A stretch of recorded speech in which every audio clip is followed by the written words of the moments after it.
Well, Des, has there been anything different in your preparation up to the semi-final? No, not really, Andrew. We've sort of been travelling along the same way for the last 8 to 10 weeks now, so we didn't feel there was much need to change. Andrew, the main thing I stress to them is keep the mistakes to a minimum, because I think that's what's going to decide the game. And how's their form been in the lead up to this match? We've been a bit erratic, I suppose, and it looks like East will be favourites today, but I'm not that concerned because we've had a very good preparation this week, so... Equal second on the ladder, but points for and against relegated them into the knockout semi-final. Let's have a look how they line up for this afternoon's clash. It's Langers the fullback, Chandler and Hunter the wingers, Williams and Robertson the centres, the 5'8" is Spark, Ovens is the halfback, the lock forward Glenn Haggarth, second rowers are Dean Ponting, who comes in for Andrew Walters, who's onto the reserves bench. Katz is the other second rower, Olsen and O'Doherty the props, and the hooker is Parcell. Eastern Suburbs make their way out onto Lang Park.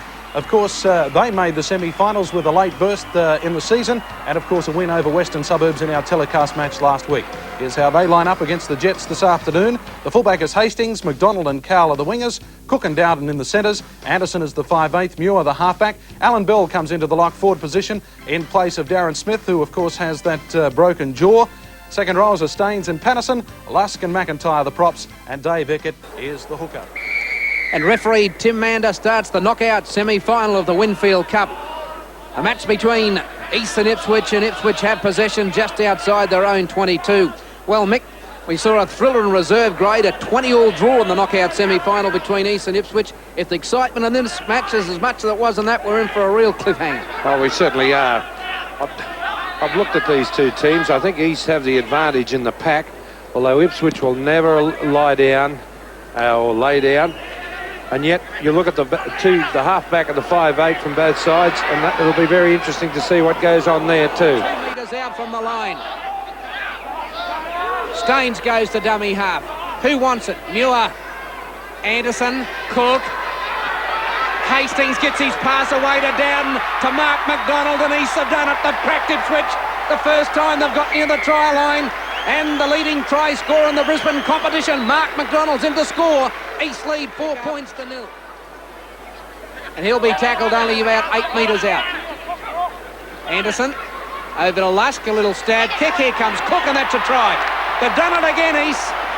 By golly, when they get close to the line, Ipswich can't hold them out, and the big front rowers showing shades of Barlow. No, not this day. I was thinking I've got all the attributes. This is just another one. And look at Cook, he says, oh, thank you, and the ball's lovely. I was onside, and I should imagine that this might be an extra 2 points coming up. Well, Andrew, Ipswich are in strife. They are, and I think defensively their problem is that they're not coming forward to meet the East players. Certainly when they took the tap, when Nick Muir took that tap, it looked as if he was just having a light stroll. Nobody put pressure on him. He had seconds to get rid of a pass, and then that was the way that the rest of the movement went. Hastings hits it pretty straight. No, it doesn't. Goes away. So East lead Ipswich by 10 points to 0, and there's 16 minutes. Take a tap centre field over to Olsen. And now they're only 8 metres out from the line. Parcell at dummy half. Carts. Haggarth almost to Shepherd. Carts towards the line. Couple of big strong runs from the second row in the last couple of minutes.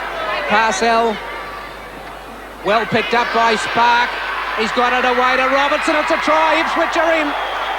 Ken Robertson's in to score. The Jets are back in business. East lead 10 points to 4. And there's Darren Smith with Des Morris. Darren, of course, broke his jaw in the match against Western Suburbs last week. 12 metres out from the Eastern Suburbs line. Let's see if Ipswich can finish off a move. It's rather strange. They needed support there. That was a good run from Doherty, but they seem to get here and they don't know how to finish it at all. Spark couldn't get his hands free to get the pass back to Ovens. Williams at dummy half. Now Ovens. Walters pushes away Eckert. Well, he tried to, but Eckert eventually held on to him. Now it's with Hunter. Carts. Out to Walters. Trying to get his hands free. He has. Gavin Payne's got it. Back to Hunter. He's only got Cook to beat. It's back inside to Williams. And he's in. Ross Williams is in to score. It's an even ball game. 10 points apiece. 18 minutes remaining. Oh, and I didn't think they had a chance of getting over there, Ipswich.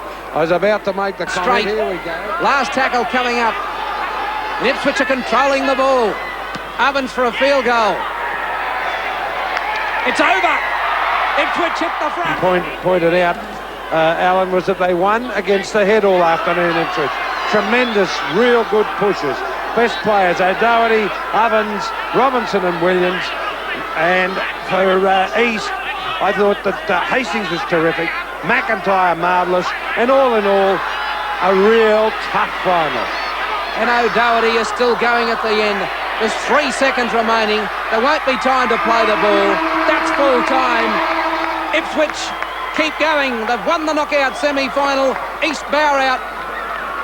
Ipswich defeating East by 11 points to 10.